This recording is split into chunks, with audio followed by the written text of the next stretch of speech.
Les armées africaines souffrent-elles aussi d'un problème d'effectifs à la faveur de la récente sortie d'Issoufou Katambe, ministre nigérien de la Défense? On est tenté de répondre par l'affirmative devant le Parlement à Niamey et dans la perspective de lutter plus efficacement contre le terrorisme.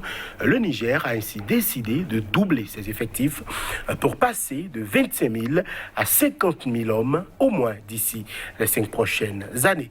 Une armée, il faut au moins 50 à 100 000 ou 150 000 éléments, a déclaré le ministre lors de l'adoption d'une loi visant à valoriser les conditions de vie et de travail des forces armées nigériennes. Quelle lecture faire de cette sortie du ministre de la Défense? Multiplier les effectifs des forces armées assure-t-il de gagner la bataille contre les terroristes?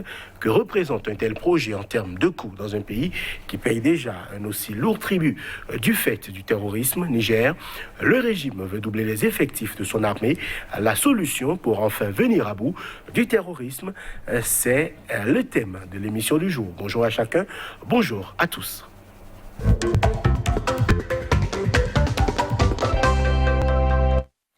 À nos côtés aujourd'hui, Josper Zouanago, bonjour.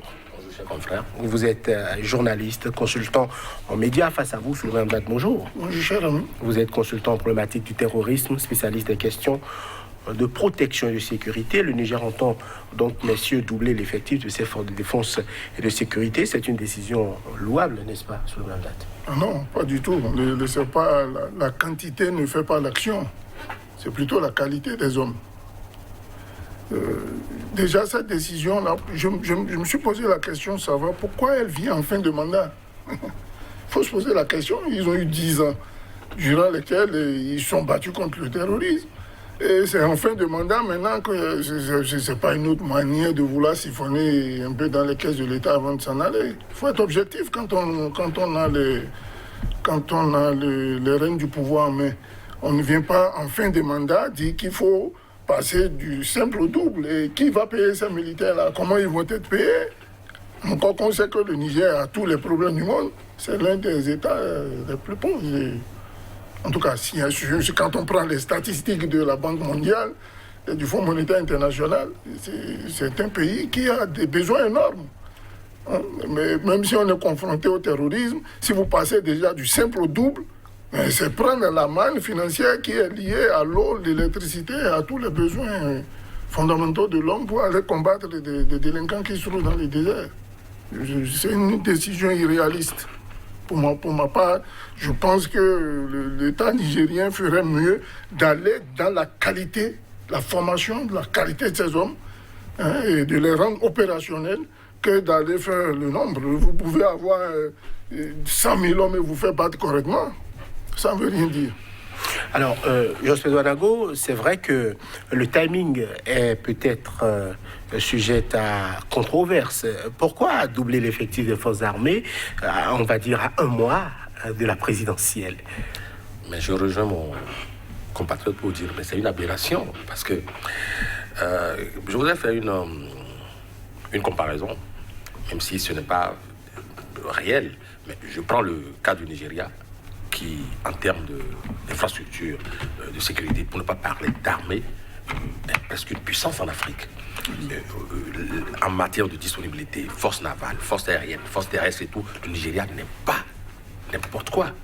Pourtant, on voit comment le Nigeria, en griffe, est malmené par Boko Haram. Donc, je voudrais dire par ici que ce n'est pas le nombre d'effectifs qui prime. Mieux encore, je me dis, mais pourquoi le Niger ou certains pays africains ne voudraient plutôt pas faire l'option d'investir dans les infrastructures de sécurité en tant que telles, le renseignement par exemple, le renseignement militaire et tout ce qu'il faut pour peut-être prévenir les attaques. Et je rejoins aussi mon compatriote pour dire la qualité des hommes et l'éthique aussi. Parce que lorsque un voyou transporte par exemple des armes ou des explosifs et doit traverser un passage militaire et que là on a en face des militaires qui ne mangent même pas à leur faim et qui doivent avec quelques bâtisses laisser passer, là il se pose un problème de formation et d'éthique. Et donc moi je préfère plutôt que les Nigériens regardent sur certains aspects, certains leviers plus structurels que de gonfler l'effectif de l'armée. Il faut pouvoir entretenir ces hommes-là sur la durée. Le tout ne suffit pas de recruter aujourd'hui, au bout de 5 ans, 50 000 hommes et de se dire qu'on a l'armée la plus efficace au monde. Eh bien, si cette armée sur le terrain n'est pas efficace, si cette armée sur le terrain n'a pas le matériel adéquat pour évoluer, si cette armée n'a pas la formation adéquate, si cette armée n'a pas les renseignements, ça ne sert à rien. Aujourd'hui, au Niger, il y a la présence des Allemands, la présence des Français, des Américains, par exemple. Et donc, que ferait ce nombre de militaires ou de soldats qui viendraient s'ajouter encore au lot qu'on arrive difficilement à entretenir. Donc ça pose un autre problème de mon point de vue. Je me dis, comme l'a dit mon compatriote, qu'est-ce qui se cache derrière ?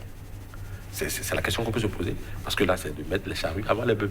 Alors, peut-être faut-il restituer que le ministre de la Défense a fait adopter une loi qui vise donc à valoriser les conditions de vie et de travail des forces armées nigériennes. En soi, c'est louable, sous le Namnat.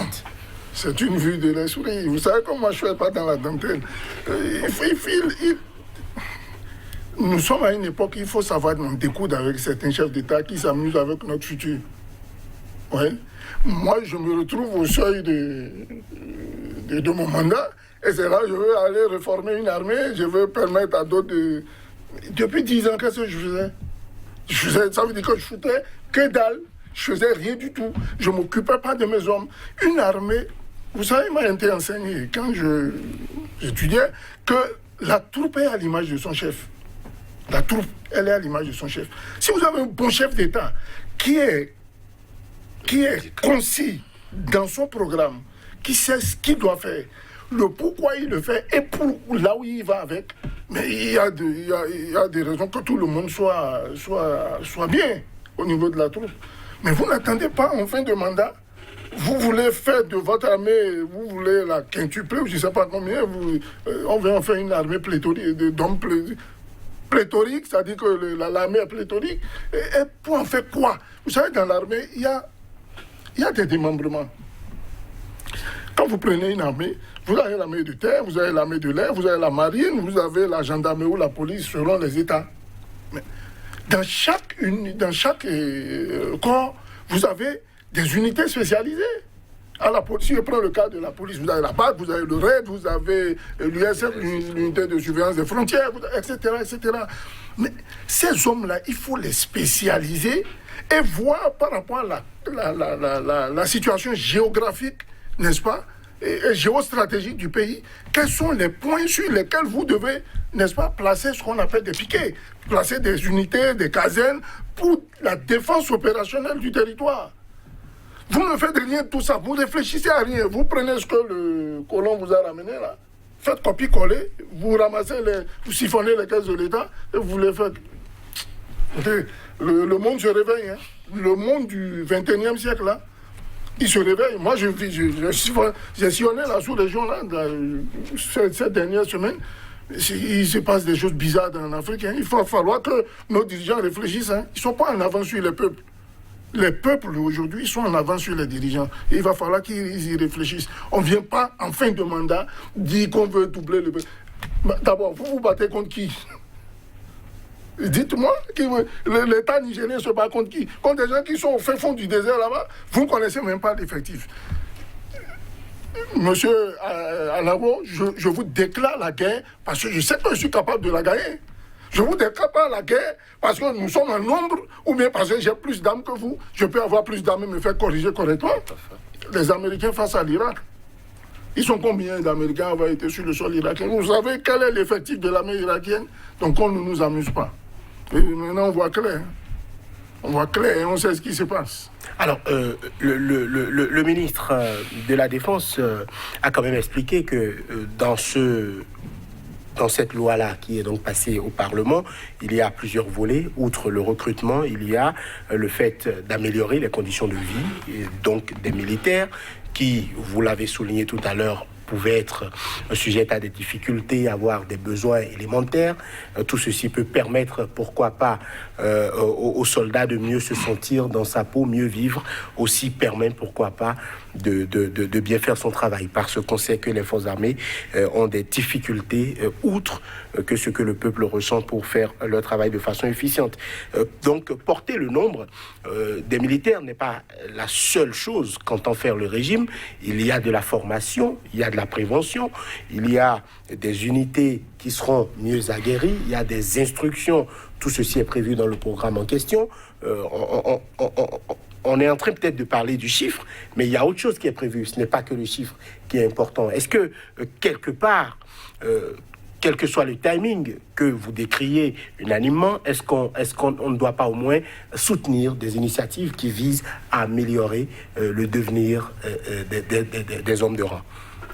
Oui, mon confrère, mais je voudrais nuancer. D'accord pour que les conditions de vie et de travail de ceux qui servent l'État, qu'ils soient militaires ou non, puissent être améliorés. C'est une évidence.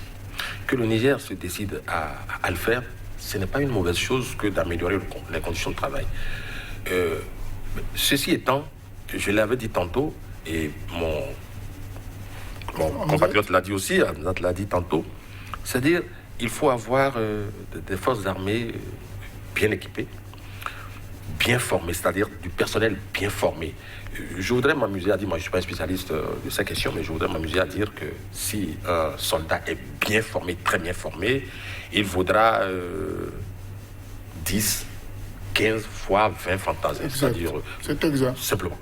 Parce que là, tactiquement, et tout ce qu'il faut, il est au point. Alors, si le Niger décide d'améliorer les conditions de vie et de travail des soldats, qu'on commence d'abord par le faire avec ceux qui sont là, en position. Qu'on améliore leurs conditions de travail, qu'on les forme davantage. Et que surtout, moi je voudrais mettre l'accent sur les renseignements. Hamzat disait tantôt que vous voulez combattre un ennemi que vous ne connaissez pas. Au sein de nos populations en Afrique aujourd'hui, en Afrique subsaharienne, il se passe des choses énormes. Est-ce que les renseignements sont efficaces? L'autre volet qui m'inquiète aussi, c'est quoi? Le djihadisme ou le terrorisme ne concerne pas que le Niger, ni le Tchad, ni le Nigeria seul. Autant, il faut le comprendre, tous ces pays doivent pouvoir conjuguer les efforts. Parce que lorsque le Niger aura réussi à chasser d'Ivo, je ne sais quelle région périphérique, quelques hordes de terroristes, ils vont se replier dans une autre région en Afrique. Et ainsi de suite. Si le Tchad le fait juste pour lui-même, il faut se replier quelque part en Libye ou ailleurs d'autres. Moi, je pense qu'il y a une force. Il faudrait que ces forces se mettent ensemble, réfléchissent plutôt de façon commune, au lieu que de dire, bon, mais l'armée... C'est prévu dans le cadre du G5 Sahel. Mais bien sûr, mais qu'est-ce qu'on en fait aujourd'hui? Moi, je dis, est-ce que ce n'est pas plutôt des incantations politiques comme le semblent faire nos dirigeants, à savoir, lorsqu'on évoque des milliards et qu'on met au centre, par exemple, il y en a qui se mettent à parler d'emploi et disent, aujourd'hui, on va mettre au travail 1 millier, ou bien 2 milliers de jeunes. Bon, quand on entend ça plutôt... Le peuple aime ces genres de choses, ces genres de discours, semble-t-il. Moi, je dis, le cas du Niger est symptomatique d'une situation qu'on note aujourd'hui sur le territoire. Est-ce que, je voudrais faire une extrapolation pour dire, mais on ne parle pratiquement plus du Bénin dans ces genres de réflexion, tout comme si le Bénin n'est pas concerné. Le Bénin est concerné, comme le Niger l'est, aussi bien le Tchad et autres. Moi, je dis, il faut concerter les actions. D'abord, s'occuper des soldats nigériens qui sont là aujourd'hui, qui évoluent carré-carré, il faut s'en occuper. Vous voyez, lorsque ces terroristes débarquent à moto, ils font des victimes par milliers, des carnages, ils s'en vont.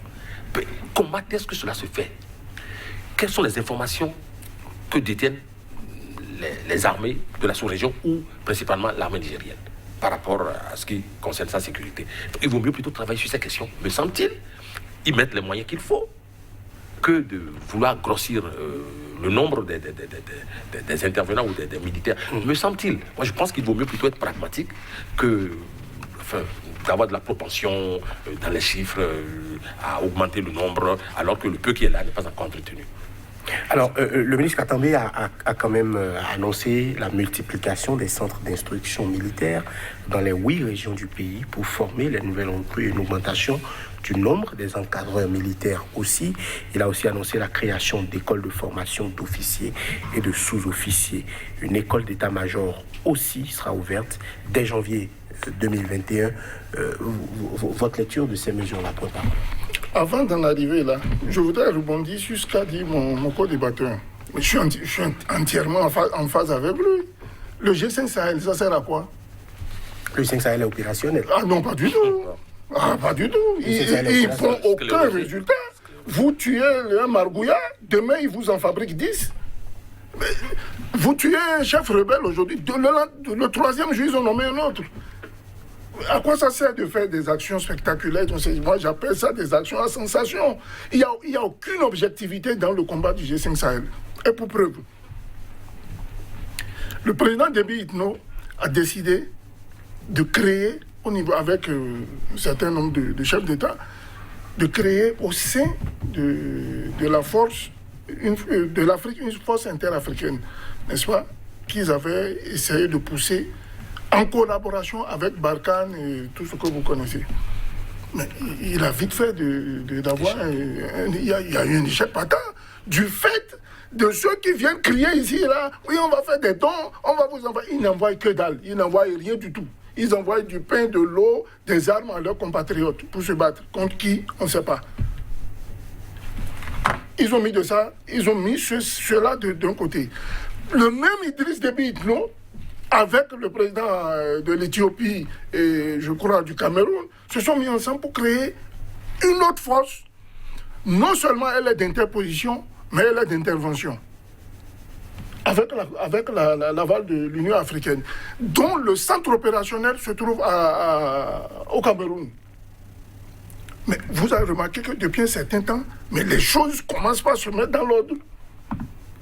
Et il n'y a ni Barkhane, ni machin, il n'y a rien là-bas. Idriss Déby nous a aussi démontré que l'Afrique peut combattre le terrorisme à elle seule. Vous m'avez posé la question ici de savoir où est-ce qu'il trouve les moyens. Je vous ai décrit qu'en puissant sur un puits de pétrole, 1 million de barils de pétrole multiplié par $40 le baril, vous voyez la quantité que ça vous donne. 10% de cette manne-là peut permettre aux officiers, sous-officiers, hommes de rang, hommes du renseignement, qui soient tacites et documentaires, auditifs, etc., de rentrer en possession des moyens leur permettant de mener une action sur le terrain. Et je reviens sur le dernier point qu'il a évoqué, le renseignement. C'est la clé du chef.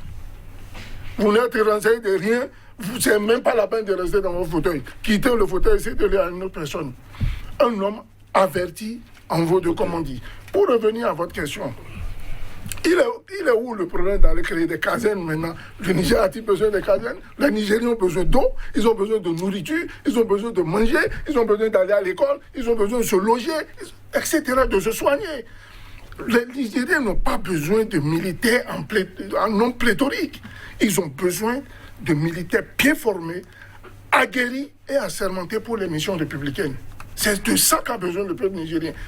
Ce sera vous de créer d'autres états-majors, de créer d'autres casernes, d'aller se jeter dans comment on appelle, l'achat de matériel et de matériaux, d'équipements militaires, etc., etc. Je pense qu'il y a une idée de siphonnage. Je vous l'ai dit en l'entame de cette émission, il doit y avoir quelqu'un qui veut un peu... Vous n'avez pas de preuve. Non, je dis, je pense, j'ai l'impression que ça donne. Je pense que mon co-débatteur ne me demande... Vous n'attendez pas la fin de la soirée dans le marché pour commencer par déballer vos derniers cartons pour dire je veux vendre. Attendez, ces gens-là se foutent de nous. Les tests d'aptitude psychotechnique démontrent qu'on ne peut pas se permettre en fin de mandat de venir dire voilà, voilà, j'ai un nouveau torse, un nouveau costume, je suis le plus beau, machin. Vous avez 10 ans pour montrer tout ça, vous ne l'avez pas fait. Qu'est-ce que vous venez faire en train de mandat? L'État n'attend pas, c'est une continuité. Certes que l'État a une continuité, mais on peut enclencher des réformes. Et puis c'est une honte pour un pays comme le Niger, quand même. Vous allez voir, ils vont demander des prêts. On peut enclencher. Croyez-moi, le Niger n'a pas les moyens de ce qu'ils disent là. Vous allez les voir dans des crédits, machin, comme on fait sous d'autres cieux. Ils vont encore endetter l'État nigérien et faire de cet État-là un État encore plus appauvri. Pendant que l'uranium qui allume toute l'Europe, qui permet à l'Europe d'avoir toute l'électricité qu'ils ont là. Ça sort du sol nigérien. Franchement, nos dirigeants sont parfois une honte. Permettez-moi de le dire comme ça. Alors, en outre, l'âge de la retraite pour les militaires de rang a été repoussé de 47 à 52 ans. Vous êtes le spécialiste sur le plateau. Votre avis rapidement. L'âge des militaires de rang repoussé de 47 à 52 ans pour la retraite. Allez-y comprendre quelque chose. J'ai 50 ans, moi, aujourd'hui. Vous pensez que j'ai les capacités physiques que j'avais quand j'avais 25 ans? La force physique que j'ai, je l'ai transformée en une force de réflexion. Parce que le combat aussi, il est moral. Qu'est-ce qu'un homme de 52 ans allait faire dans une armée? Le parcours du combattant, c'est-à-dire... Écoutez, les gens... Quel est l'âge requis pour aller à la retraite quand on est homme de rang? Non, écoutez, il y a 30 ans de service. En tout cas, pour ce que je sache, il y a quand même, je pense, c'est 30 ans de service régulier et 15 années au cas où vous êtes, je ne sais pas, soldat complètement en bas là-bas où vous pouvez demander une retraite anticipée et quitter les rangs. Encore qu'il faille que vous soyez bien traité pour ne pas être un déserteur. Donc, je pense que, comme je prends le cas de la Légion étrangère, où j'y étais, donc c'est de 18 à 40 ans, la Légion étrangère. Mais ça permet de maintenir le gars en disponibilité opérationnelle. C'est pas à 52 ans, c'est que c'est quelqu'un qui a d'un certain grade donné, qui a un parcours donné, et qui ne participe plus physiquement aux efforts de l'armée, mais plutôt à la technique, à l'élaboration des plans, à la stratégie, voilà, etc. Franchement, vous me mettez, même moi, à 50 ans, là où je me sens quand même un peu plus conservé, face à quelqu'un qui a même 30 ans, je le démonte. Parce que moi, j'ai pris sur moi de ne pas faire un certain nombre de choses. Je ne bois pas, je ne fume pas, etc. Vous n'allez pas prendre quelqu'un de 52 ans et lui demander à la fin de sa retraite d'aller se mettre sur un terrain de combat. Le gars vous dira, écoutez, moi, j'ai mes alliés à assumer. J'ai mes alliés à assumer. Je voulais décrire sur ce plateau les régimes qui font des réformes bizarres par rapport aux armées. Pour maintenir des généraux encore en exercice, etc. Ça détruit la troupe ça détruit le moral de la troupe. Et vous voyez des soldats qui sont mobilisés, déterminés pour défendre la patrie, qui disent, mais quand nos supérieurs là, ils se sont rallongés, les contrats, ils sont en train de bouffer, et nous on fait quoi? Quand ça tonne, c'est les premiers à vous déposer vos armes et ils disparaissent. Donc il faut faire les choses de manière équitable. Retournant à un mental régalien et républicain, la politique ne va pas dans les rangs. Quand il s'agit de stratégie, de conquête de territoire, de protection du territoire, de défense opérationnelle de la patrie, on ne s'amuse pas à faire la politique là-bas. La politique, vous voyez, dans toute la sous-région, la politique est rentrée dans nos rangs. On instrumentalise la gendarmerie, la police pour aller tirer sur les populations, on est à coup de milliards, comme ça se voit dans un pays de la sous-région, etc. Les peuples d'aujourd'hui sont matures, mon cher frère, et vous allez voir, vous allez être déçus ou heureux de constater que les données vont changer. L'actuel ministre de la Défense était autrefois ministre de l'hydraulique. Il est aussi mathématicien de formation. Est-ce que, selon vous, ce n'est pas plutôt une stratégie de la hiérarchie militaire qui est en train d'être déployée aujourd'hui? Est-ce que ce n'est pas les compétences au niveau de l'armée nigérienne qui se sont, on va dire, ces compétences-là qui sont assises et qui ont réfléchi pour produire ce rapport-là qui a donc été validé? C'est passé à l'Assemblée. Cela va être mis en œuvre. Dans la pratique aujourd'hui, est-ce qu'il ne faut pas, je ne sais pas, essayer d'accompagner, du moins, et expliquer ce qui pourrait être bénéfique pour les forces de défense et de sécurité? Non, mais quand on parle, vous aviez parlé tantôt des hommes du rang, je me dis, pourquoi alors ne pas, à un moment donné, renouveler l'armée, c'est-à-dire il y a un existant qui vieillit, au lieu de lui rallonger quelques années en plus, pourquoi ne pas ramener de la main-d'œuvre plus fraîche, c'est-à-dire en termes de recrues? Pourquoi ne pas le faire ainsi, les former correctement, au lieu que de garder ou même d'augmenter encore le nombre de personnes vieillissantes au sein de cette armée. Parce que quand on parle d'hommes de rang, à mon sens, sous la direction, sous le contrôle de mon co-débatteur, ce n'est pas forcément ceux qui sont à la tête de l'armée. On parle d'hommes de rang. Mais voilà qu'on leur permet à ces hommes de rang d'aller au-delà de certains âges. Mais pourquoi ne pas alors renouveler la troupe, c'est-à-dire ceux qui doivent faire valoir leur droit à la retraite le font, parce que déjà vieillissant, et on recrute des jeunes dynamiques, et comme il a soulevé, assermentés, prêts à défendre la patrie.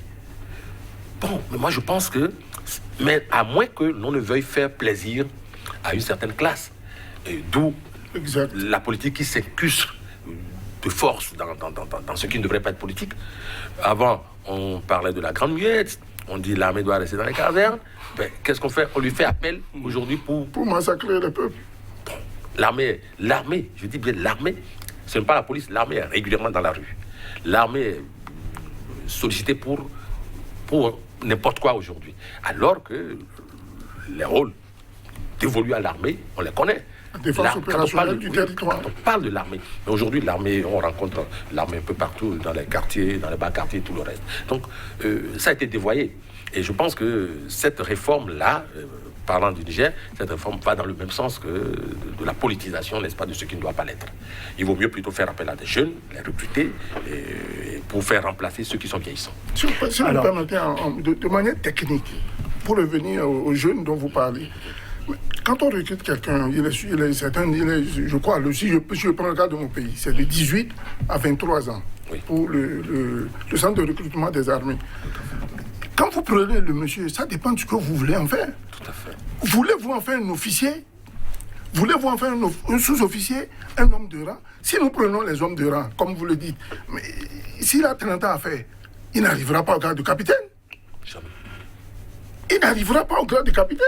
S'il a commencé à 18 ans, qu'il a les capacités, les diplômes requis pour aller par exemple au cours d'officier, il est sûr d'être général à la fin. Bonne conduite, carrière, et sens régalien et républicain du devoir. Là, il est sûr d'aller. Donc, mais si vous prenez les gens qui sont arrivés à 18 ans, ils doivent être soldats, le gars il finit à 62 ans. Et puis le fait de mettre l'âge requis, il a 52 ans. Si le monsieur, par exemple, était rentré à l'armée au grade de lieutenant, parce qu'il a été officier, si vous faites je sais pas, 30 ans, ouais, vous le foutez dehors même avant qu'il n'atteigne l'âge requis. Mais attends, ceux qui écrivent des textes comme ça, ils réfléchissent. C'est pas une constitution. Le gars peut venir là et partir à la retraite. Il y en a même dont, il y en a qui sont tellement performants qu'on leur fait même un contrat de rajout spécifique, hein, qui leur permet d'apporter, de continuer à apporter leur savoir à l'État et à l'armée. Mais si ce n'est pas le cas, vous limitez le gars, vous dites 52 ans. Bon, le gars, il est bon, il n'est pas arrivé au terrain, il a 52 ans. C'est quoi ça? C'est une vue de l'esprit. C'est ce que je voulais ajouter par rapport à votre intervention. Alors, l'armée du Niger perd, on le sait, le tribut à la lutte aux groupes djihadistes dont les attaques se sont multipliées depuis 2015 dans le pays, notamment dans l'ouest proche du Mali, où le groupe État islamique est présent, dans le sud-est riverain du lac Tchad et du Nigeria. On le sait avec Boko Haram qui est présent dans cette zone-là. Est-ce que les mesures proposées aujourd'hui de la part du régime peuvent, on ne sait pas, changer le résultat actuel des combats? Aucunement. Mais non, franchement, la lutte contre le terrorisme passe par une prise de conscience collective, du plus bas niveau au plus haut niveau du sommet de l'État. Donc, si on n'est pas conscient de ce qui nous arrive, on ne peut pas savoir comment le combattre. Et pour combattre quelqu'un, il faut savoir qui il est, d'où il vient, quelles sont ses capacités d'action, avant de vous mettre à lui livrer une guerre. Vous ne commencez pas à recruter n'importe qui, encore qu'il faille que nos recrutements ne sont pas des recrutements sains. C'est des recrutements du cousin, du neveu, du grand frère, de l'oncle, de la tante qui se retrouve là-bas. Et au finish, on ne recrute pas le monsieur par conviction. On ne le recrute par clientélisme ou par passez-moi un mot. C'était des nécessités. Voilà. Le mot est dit. Ouais, donc on n'a plus, comme par le passé, n'est-ce pas, des militaires formés, mais des hommes de poigne. Et mieux, je vous ai dit ici aussi, arrêtons de former nos hommes à Saint-Cy. Je crois que Saint-Cy est l'une des plus grandes écoles académiques de la France et de l'Europe. Arrêtons de faire. L'armée n'a plus besoin de Saint-Cyriens. L'armée a besoin des gens des vrais soldats. Des gens, il faut aller les former en Russie, aller au Vietnam, aller en Corée du Nord, aller là où vous voulez. Des gens qui face au combat sont déterminés. Pas des gens qui sont assis dans les classes en train de faire papier. C'est fini ça. L'Afrique n'a pas besoin de ça. L'Afrique a besoin et des gens qui savent que une fois formés, ils sont là pour servir la patrie. Ils sont là pour la défense opérationnelle du territoire. Ils sont là pour protéger les masses et leurs biens. Pas leur tirer dessus. Parce que c'est ce que nous remarquons dans la sous-région. Pour un petit machin là. Allez, aujourd'hui, il y a des lois ici qui autorisent soit la police à aller vous enlever dans votre lit sans aucun mandat. Où allons-nous avec des trucs comme ça?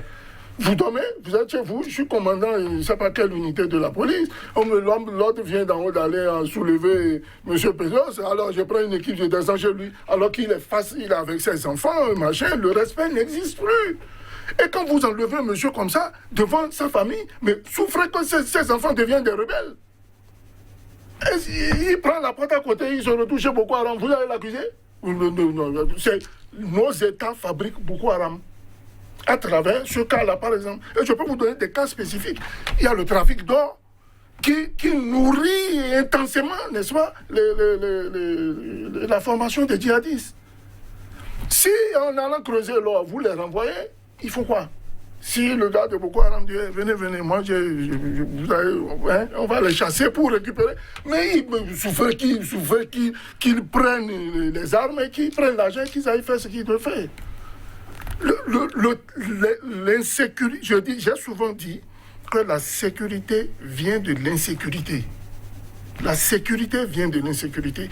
Si vous ne souffrez pas d'avoir des hommes aguerris pour votre sécurité, souffrez que l'insécurité vienne frapper à vos portes. Et c'est la faute à qui? À nos dirigeants. Incapacité notoire à avoir une armée républicaine. C'est-à-dire désobligeance à ne pas pouvoir s'en occuper correctement. Et l'armée est devenue aussi un réseau de business. Bukola Saraki, l'ancien chef de renseignement du Nigeria, voilà quelqu'un qu'on accuse d'avoir pris 200 milliards, je n'ose pas prononcer un montant, mais des centaines de milliards dans le cadre du renseignement militaire, de la lutte contre le terrorisme, et plus précisément Boko Haram. Il croupit en tôle aujourd'hui. Comment vous vous imaginez? Quand l'État donne les moyens à M. X pour produire du renseignement militaire, et je peux vous dire, à travers un petit exemple, un drone civil, il coûte à peu près dans les 1500 €. 1 million. Que vaut 1 million? Que vaut 100 drones? Que valent 100 drones par rapport à centaines de milliards? Juste pour localiser, survoler et voir exactement ce qui se passe. La police israélienne a des techniques assez pointues dans le domaine. Non seulement qu'ils ont des unités amphibies, ils ont des unités détachées, ils ont des unités introduites et ils ont des drones en plus de par le ciel pour voir qui fait quoi, à quel endroit et où. Si vous venez de me dire, j'étais pas là, on vous sort la vidéo, monsieur, voilà, vous étiez à ce point-là et vous avez fait ça. Les Béninois, on a combien de drones? Ne cherchez pas dans la grosse artillerie. Nous ne sommes pas une puissance militaire. Prenons les petits trucs que nous pouvons là, et puis travaillons. Le Niger aspire à l'être aujourd'hui. Donnez à manger au peuple nigérien, donnez-lui des médicaments, donnez-lui ce qu'il faut, et créer des unités de lutte contre le terrorisme. Et que ces unités-là aient les moyens conséquents, visuels, du renseignement, matériel, et le pactage qu'il faut pour aller faire cette guerre-là. Et qu'on arrête de nous endormir avec des casernes de suppléments. Dans sa lutte contre les islamistes armés, le Niger bénéficie, on le sait, du soutien logistique et en matière de formation de la France, des États-Unis, de l'Italie. Est-ce que ce n'est pas une formation qu'il faudrait renforcer ou élargir à d'autres pays? Oui, mon vis-à-vis a évoqué tout à l'heure une force régionale ou même des forces régionales.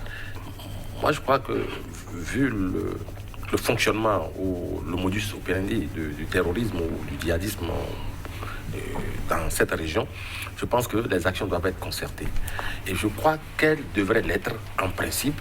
Et lorsqu'on note qu'il y a des instructeurs qui sont au Niger, des Allemands, des Italiens, des Français et autres, dans d'autres pays de la sous-région, c'est pareil. Il faut mutualiser ces efforts. De mon point de vue, il faut mutualiser ces efforts. Mais le problème fondamental que moi je voudrais souligner une fois encore, c'est la gestion de nos armées. La gestion de nos armées. Tout à l'heure, il a évoqué des chiffres en parlant du Nigeria. Mais le Niger aussi, n'oublions pas ces 76 milliards de francs CFA qui ont été distraits au sein de l'armée. Qui auraient été distraits. Bon, ok, d'accord. Il y a eu des audits qui les ont révélés. Oui. Mais vous voyez, c'est énorme. Mais lorsque vous le faites ainsi, est-ce que c'est pour le bien de l'armée ou alors pour vos intérêts personnels? 76 milliards de francs CFA. Ça vaut ce que ça vaut. Alors, au moment où, même le paquetage, il a évoqué tout à l'heure, peut-être on verra un soldat nigérien qui n'est même pas encore équipé, qui n'a pas ce qu'il faut pour se défendre au moment où il faut. Je reviens toujours sur ce renseignement pour dire, on dit, aujourd'hui, il y a eu un déploiement de terroristes sans moto. Et ils sont allés à tel endroit, ils ont brûlé toute une population. Mais pourquoi on ne les a pas vus venir? Vous voyez, je ne dis pas que la France est meilleure, mais il y a des pays, par exemple, où déjà on suit les gens. À la trace. À la trace. On dit, bon, il a 18 ans, il a séjourné en Libye, il est arrivé, on le suit. On le fiche. On le fiche. On sait qui est son cousin, qui est ci, qui est ça pour lui, il a quel passeport et tout le reste. Aujourd'hui, on va, on vient, il y a pas longtemps, sur les réseaux sociaux, moi j'ai lu, et je crois que ça doit être quelque chose du genre, ou même dans certaines de nos villes, à Djougou, pour ne pas citer cette ville, il y a eu des mouvements bizarres que certaines populations ont dénoncés. Mais il revient au renseignement, lorsque nos armées sont bien structurées, il revient au renseignement d'aller chercher à savoir ce que c'est. Moi, je préfère plutôt la prévention que d'avoir à guérir à partir d'une guerre. La prévention, c'est beaucoup mieux, me semble-t-il. Et le Niger devrait plutôt investir dans la prévention, dans les renseignements et tout ce qu'il faut pour ne pas avoir à vivre les affres que nous avions enregistrées jusque-là. Des milliers de morts, de déplacés, des millions de déplacés. Par exemple, 50 soldats déjà tombés sous le coup de ces... hors la loi. Moi, je dis, il vaut mieux plutôt investir plus dans ces détails-là et assainir la gestion au niveau de nos armées. Parce que aujourd'hui, lorsque, par exemple, ces audits qui ont mis en exergue ces dizaines de milliards détournés, ce sont les grands de l'armée, les généraux et tout ce qu'il faut. Et les hommes de rang ou les soldats qui attendent juste un petit paquetage pour se mettre au top. Lorsqu'il y a cela, en face d'un danger, je ne voudrais pas être à la place de ceux-là. Si on n'est pas équipé, si on n'a pas ce qu'il faut, on prend la tangente. Et ce qui permet à ces gars en moto de venir semer le désastre et de se retourner. La plupart du temps. Ils se retournent où? Sur ce même territoire nigérien ou quelque part dans les pays limitrophes. Pourquoi les renseignements ne sont pas suffisamment efficaces pour prévenir ces genres d'attaques? Moi, je pense qu'il vaut mieux plutôt investir dans cela que d'investir dans tout ce que moi j'appelle l'incantation. Et c'est pareil pour le Niger comme pour nos autres pays. Aucun pays de la sous-région, surtout en zone sahélienne, n'est épargné par le terrorisme ou le djihadisme. Et je voudrais peut-être faire une extrapolation pour dire qu'on crie aujourd'hui Boko Haram, mais on oublie un peu que cela avait commencé lorsque, dans certaines régions au Nigeria, la population se plaignait à l'époque du fait qu'on vient exploiter le pétrole dans leur région, et les régions sont les plus malheureuses, les plus pauvres. On ne les écoutait pas. Ça a commencé par des raps. On a commencé par prendre en otage les travailleurs étrangers dans les pays. Et puis ça se monnayait. Personne n'avait observé la situation et ça a pris de l'ampleur. Et puis Boko Haram est né. Les mêmes injustices se notent aujourd'hui sur nos territoires. Et on n'y prête pas attention. Et demain, qu'en dira-t-on? Ou la jeunesse aujourd'hui est dans la paupérisation et sur les réseaux sociaux, où tout se partage. Bon, moi, je dis, les renseignements, je reviens encore là-dessus, il faut vraiment investir dans les renseignements et efficacement. Ce n'est pas les renseignements qui sont au service du chef, pour aller dire au chef qu'il y a tel opposant qui est en train de préparer un coup. Non, les vrais renseignements, comme cela se doit, réalisés par des spécialistes et des experts comme il faut. Et ça pourrait contribuer, ainsi à prévenir le terrorisme. La prévention, me semble-t-il, sera un grand atout. Alors, selon des chiffres rendus disponibles par l'ONU, aussi bien au Mali, au Niger qu'au Burkina Faso, rien qu'en 2019, on parle d'environ 4000 morts pour les attaques terroristes et les conflits intercommunautaires. Aujourd'hui, la solution concertée est ce qui pourrait sauver les pays de la région. Ou sinon, que faille-t-il faire? Parce que visiblement, tout ce qui est expérimenté jusque-là, ça peine à porter des fruits. Au Burkina Faso, récemment, on a parlé de centaines de bureaux de vote qui n'ont pas pu ouvrir pour le cadre de la présidentielle, dans le cadre de la présidentielle passée. On sait qu'au Mali, une grande partie du territoire n'est pas occupée par les forces de défense et de sécurité. Le terrorisme prévaut au Mali aussi. Lors de la dernière élection qui a vu la réélection de Ibrahim Boubacar Keïta, il y a des Maliens qui n'ont pas pu voter. C'est peut-être ce qui va arriver dans un mois au Niger aussi, où on sait que le terrorisme est dans le pays, à l'intérieur même de certaines régions. Est-ce qu'aujourd'hui, il ne faut pas changer de stratégie? Et si stratégie, il faut changer, qu'est-ce qu'on doit faire concrètement, M. le Bramzat? Vous avez parlé de concertation. Je pense que cela a été évoqué par le président Déby Idriss, le maréchal Déby Itno, lors du sommet du G5 Sahel.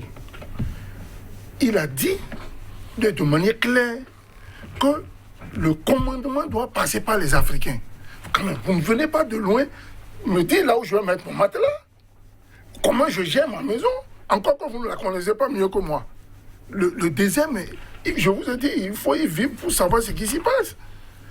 Vous quittez un pays où il fait complètement froid et vous voulez vous faire les rois du désert. C'est pas possible. D'abord, du point de vue climatique, c'est ça. Mais vous ne tenez pas. Vous ne tenez pas. Et mieux, du point de vue de la stratégie, le désert, mais c'est une mer de sable. Avec des ifogaz, des montagnes un peu partout où se cachent ces gens-là. Malgré votre douleur, la capacité d'action que vous avez, qui est immense par rapport à nos armées, la capacité des hommes, le matériel assez performant que vous avez, au bout de 4 ans de combat, vous n'arrivez pas à arriver à terme de cette affaire-là. Vous combattez qui? À moins d'être vous-même les terroristes. J'attire l'attention des Africains sur ce genre de réflexion. Une maison qui brûle. Tout le monde vient, oui, machin, tout ça. Et tout le monde transporte des bidons. Parmi lesquels, il y a d'autres qui ont des bidons d'essence. Qui brûlent, qui veut éteindre quoi? Et vous réfléchissez un peu. Les armées africaines ont les meilleurs officiers au monde. Moi, je l'ai dit, je suis coagulé dessus. On a des officiers très bien formés, mais qu'ils arrêtent de se faire, qu'ils ont le complexe du blanc. On le voit en tenue, il a un paqueta, il est beau, il a un beau béret rouge sur la tête, on dit, lui c'est le meilleur. Il n'est son que dalle parfois, il va le nier. Vous avez vu une unité qui était allée pour faire un sauvetage au Mali, qui a été laminée. L'unité a été complètement dissoute par le ministère de la Défense nationale française. Prenez comment ça s'appelle là, l'unité camerounaise qui lutte contre le pire. Mais c'est l'une des... Mais ils n'ont pas d'égal en Afrique, en matière de terrorisme. Les Algériens qui ont combattu le terrorisme pendant des années, ils ont les unités les plus... Vous avez vu quand il y a eu la prise de taille de Sinéméga, ils ont dit, ils veulent foutre le même bordel qu'ils ont fait en Libye, on va envoyer ici, c'est l'Algérie. Ici, c'est l'Afrique. Vous ne venez pas ici. Nous allons régler le problème. En 3 jours, ils ont mis en déroute tous ils les ont massacrés tous.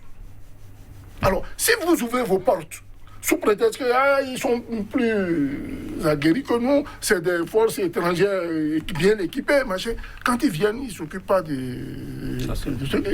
ils laignent dans vos sous-sols. Qu'est-ce qui se passe là-bas? Est-ce qu'il y a de l'or ici? Est-ce qu'il y a du diamant là-bas? On ne peut pas. Et c'est comme ça que le terrorisme devient ambiant. C'est-à-dire qu'on les oriente dans des zones où il y a... Vous savez que la zone sahélienne, là, comment on appelle, le Kidal et tout le reste... Porter de grosses accusations. Non, ce n'est pas de grosses accusations. Mais la carte à $1 milliard l'a prouvé. Ils ont scanné tout le sol africain. Ils continuent d'ailleurs.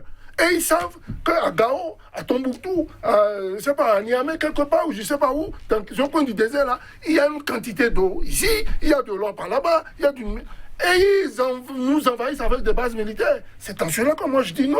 Je dis, les bases militaires, je m'y oppose fermement. Envoyez-nous les...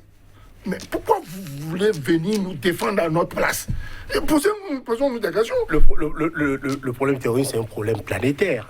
Tous les pays sont aujourd'hui en terrorisme. Moi, je peux vous dire du rôle de mes études dans ce domaine que le terrorisme est une machination. C'est un machin fabriqué, nourri, armé pour déstabiliser les pays en voie, qu'ils appellent en voie de développement.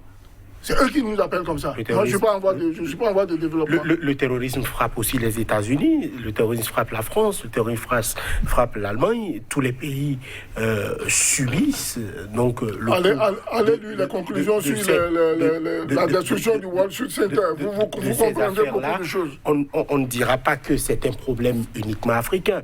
Donc, aujourd'hui, on est conscient que si la France aide à régler le problème terroriste dans le Sahel, eh bien la France s'évite quelques terroristes qui viendront par bateau et qui pourront prendre des couteaux ou des armes et rentrer aussi et faire des attaques. C'est un problème régional, c'est un problème international, et donc on ne peut pas refuser l'appui de quelqu'un pour résoudre ce problème-là. J'aimerais votre avis là-dessus. Non, je suis d'accord que c'est un problème planétaire.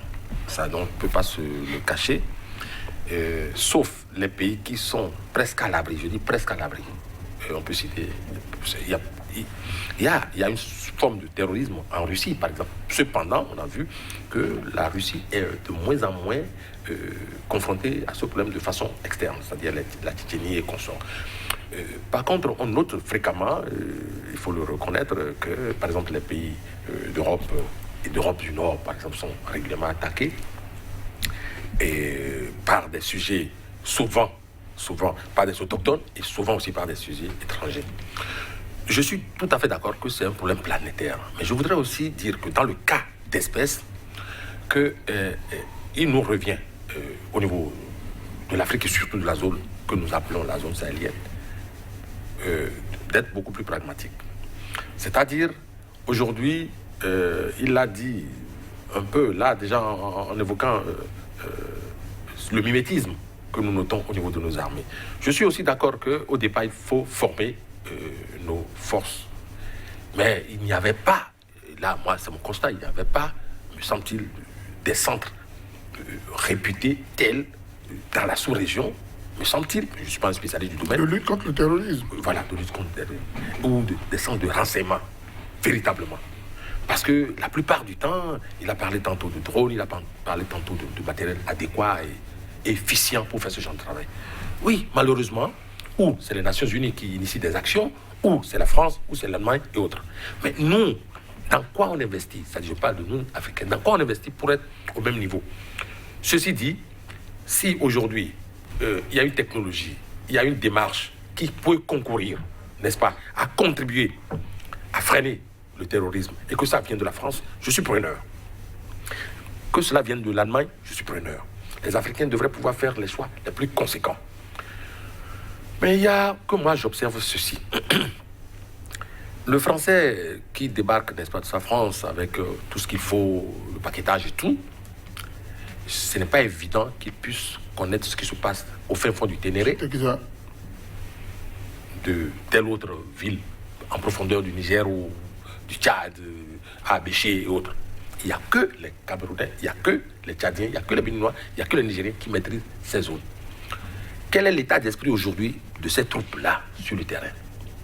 Si on doit toujours continuer, pas pouvoir passer la frontière ou pouvoir trouver quelque chose à un soldat nigérian ou nigérien ou camerounais pour pouvoir passer du matériel ou des marchandises qui peuvent être prohibées, il y a des raisons de désespérer de ce que nous n'avons pas une armée totalement acquise à son service.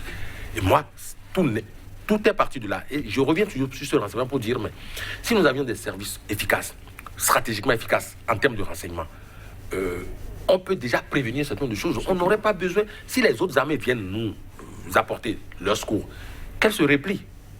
Et effectivement, je suis d'accord. Mais si elles se replient, et c'est là où moi je voudrais un peu contredire mon compatriote pour dire, si ces armées se retirent, ceux qu'ils ont laissé, à qui ils ont laissé le matériel, le savoir, parce qu'il faut aussi le reconnaître, il faut partager les informations, sont-ils aujourd'hui en mesure, n'est-ce pas, de prendre le relais et de faire efficacement le travail? Parce que ce qu'on note est ceci. On a vu au Niger, on a vu au Mali, les forces maliennes étaient là depuis des années.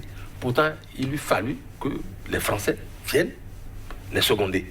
On a vu des opérations concertées où les Maliens sont de côté, les forces françaises sont de l'autre et vont au-devant de l'ennemi. Je me dis que quelque part, soit c'est parce que les armées africaines ont démontré leur faiblesse ou leur incapacité, n'est-ce pas, à se prendre en charge ou à s'assumer, que nous avons ces instructeurs qui arrivent parce qu'ils continuent d'en arriver aujourd'hui. Tout à fait. Chez nous ici au Bénin, ces instructeurs continuent d'arriver. Alors faut-il se lever un beau matin et leur dire, bon, ne venez plus? Je dis non. S'il y a quelque chose qu'on peut prendre d'eux, parce que là, il faut voir leur attirail. Et vous savez, il y a eu un décès ou alors enfin, un assassinat sur le parc Pendjari. On a perdu un compatriote. Tout à fait. Ce ne sont pas les éléments de l'armée béninoise qui sont allés dénicher les potentiels commanditaires ou autres. On a vu finalement ce qui nous a été rapporté. Les soldats français. Les soldats français. Sur nos territoires, ça pose un autre problème. On n'a pas empêché, me semble-t-il, les forces concertées du Niger, du Bénin, du Burkina Faso pour faire ce genre de travail. Mais à un moment donné, ceux qui étaient portés devant, c'est les Français. Comment se fait-il alors, vous, en tant que spécialiste, comment arrivez-vous à expliquer ce genre de phénomène? Déjà, si vous me permettez très rapidement, déjà, moi je me pose la question. S'ils sont arrivés, je prends le dernier cas, oui. Les Français qui sont venus exfiltrer les leurs, c'est parce que le Bénin n'a pas une unité d'intervention dans le cadre de la lutte contre le terrorisme. Je m'arrête là. Je ne veux même pas enfoncer le clou, parce que ça risque d'être grave. Maintenant, pour ce qui est des unités qui quittent le terrain et qui cèdent, par exemple, la portion du territoire conquis aux armées régaliennes de ce pays-là, il faille derrière que la décision politique puisse appuyer sur le plan des décisions de l'action, c'est-à-dire du matériel, des hommes, etc., en nombre, n'est-ce pas, qualitatif, la prise opérationnelle de ce territoire. Quand le Tchad est rentré à Kidal, Idriss Déby, les hommes d'Idriss Déby sont rentrés à Kidal, ils ont mis au propre Kidal, une partie de Kidal en tout cas, ils se sont retirés dans l'intention que le feu du voisin qui brûle n'arrive pas au Tchad. Mais vous voyez maintenant, le terrorisme arrive au bord du Tchad. Donc les politiques ne prennent pas, n'est-ce pas, dans son ensemble, n'est-ce pas, les décisions adéquates qu'il faut pour accompagner la troupe. Prenez une campagne présidentielle, j'en ai fait 6. Quand vous allez évoquer les problèmes de sécurité, on vous dit que c'est des problèmes de deuxième zone. Alors que si le candidat est fléché, s'il tombe, il n'y a plus de campagne pour vous. Vous n'êtes plus dans l'arène. Alors, soyons réalistes. Quand j'ai évoqué sur un autre plateau de télévision en Europe que le Mali devait récupérer les armes qui ont été prises sur le terrain, abandonnés par les djihadistes, les ranger, les répertorier à travers la DAMO, la direction armement, munitions et optique, et les ranger dans une poudrière. Vous avez vu ce qu'ils font? Ils les détruisent pour aller prendre l'argent de l'eau, des médicaments, des machins. Nos dirigeants ne sont pas conséquents, ils ne sont pas cohérents. Soyons pragmatiques. Démocratie, révolution, tout ce que vous voulez, mettons cette théorie-là de côté et allons dans le sens de la défense opérationnelle du territoire et de nos peuples. Si vous voulez combattre le diable, mangez avec une cuillère plus longue que la sienne. D'où la nécessité de faire appel alors aux forces étrangères. Non, justement, d'où la nécessité de former vos hommes à être aguerris face à ce genre de combat. Qui forme? L'État, encore une fois. et l'irresponsabilité de ne pas prendre l'acte de former les hommes qu'il faut pour combattre ces gens-là, nous pousse à aller appeler des gens qui ne connaissent pas où se trouve mon fauteuil ou mon matelas. Alors il faut arrêter avec le bordel. Joseph Ouanago, cette émission est en train de tirer à sa fin. Je rappe rapidement une dernière question. La présidentielle au Niger, c'est dans un mois. Visiblement, tous les candidats ne seront pas dans les starting blocks. Comment voyez-vous le schéma qui se profile? Bon, mais il y a quelque chose qui m'a quand même réjoui dans cette affaire, c'est le président sortant qui ne voudra pas compétir. C'est heureux. Il a eu à tenir des propos dont je me suis félicité. Il dit, ceux qui voudraient qu'il revienne, il a dit, mais non, pourquoi vous m'obligez à revenir au pouvoir? Moi, j'ai beaucoup aimé cela, parce que c'est rare d'entendre un président en exercice et qui pouvait encore compétir en Afrique et dire que lui, il n'en a pas envie. C'est déjà une bonne chose et c'est à son honneur. Par contre, je m'attendais à ce qu'il aille un peu plus en profondeur dans cette magnanimité en permettant aux autres, n'est-ce pas, de compétir convenablement, comme ce qu'on a vécu tout récemment au Burkina Faso. Bon, mais je suis resté sur ma faim parce que je me dis quelque part, ou alors, s'il tenait ses propos, est-ce que le président sortant, le président nigérien sortant, n'était pas sûr de ce qu'il y a un dauphin, quelqu'un dont il tire la ficelle dans l'ombre et qui pourra valablement se substituer à lui. D'où la nécessité, n'est-ce pas, d'empêcher certains concurrents qui gêneraient. Bon, là, ça me froisse un peu parce que je me dis que je suis resté sur ma faim dans la mesure où je m'attendais à ce qu'il aille au-delà de cette dynamique qu'il avait développée, que j'ai beaucoup admirée. Donc, les présidentielles prochaines au Niger, pour moi, cela me laisse un arrière-goût d'inachevé. Voilà. Rapidement, un mot sur... écoutez, je salue la décision, franchement, à tout point de vue, à tout égard, du président nigérien, d'avoir été un homme régalien, à savoir respecter les tests que le Niger s'est donnés. Je parlais de la Constitution et des 2 mandatures. Je respecte cette décision-là et je le salue, mais franchement du fond du cœur. Mais je déplore quelque chose. C'est que derrière lui, le jeu démocratique ne soit pas ouvert. Et que Hama Amadou, qui est, je veux parler, parce que moi je pointe toujours du doigt, qui est le potentiel candidat, est en train d'être boudé dehors ou est carrément déjà boudé dehors, face à ce que nous constatons dans tous les États africains aujourd'hui, à savoir l'embrigadement n'est-ce pas, du jeu politique, du jeu électoral au profit du pouvoir en place. Il va falloir que le président nigérien, avec beaucoup plus de sagesse et surtout dans un souci d'apaisement, puisse penser à ramener le calme, ouvrir le jeu démocratique et que le meilleur gagne. Les peuples élisent d'autres personnes que vous n'avez souvent pas au pouvoir en Afrique. Je vous assure tout, c'est vérifié, nous le savons et nous le disons, nous sommes coagulés dessus et il va falloir que ça s'arrête. Et ceux qui courent derrière les 3e mandats, les 4e ou les 20e mandats, si la loi est telle qu'il ne doit pas y avoir un 3e mandat, tenons-nous-y-en et restons là. Si ce n'est pas le cas, alors passons à des régimes autocratiques et on saura là on est dans un régime arbitraire et on y va jusqu'au bout. Voilà, vous êtes Souleymane Hamzat, consultant en problématique du terrorisme, spécialiste des questions de protection et de sécurité. Face à vous aujourd'hui, Joseph Ouanago, journaliste, consultant média. Messieurs, mesdames, merci d'avoir suivi. À très bientôt pour le numéro de Angle de vue. D'ici là, portez-vous bien.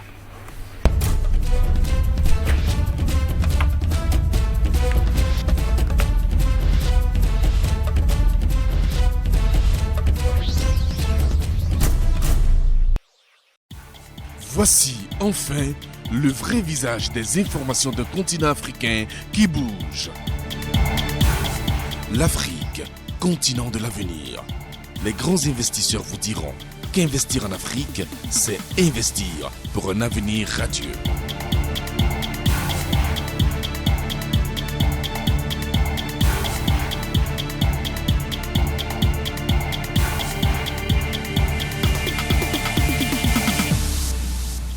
Sika, c'est la nouvelle chaîne de télévision exclusivement consacrée à l'actualité socio-économique, toutes les 30 minutes en Afrique. Sika, c'est la chaîne des grands investisseurs, de l'actualité des investissements et de l'évolution des affaires sur le continent.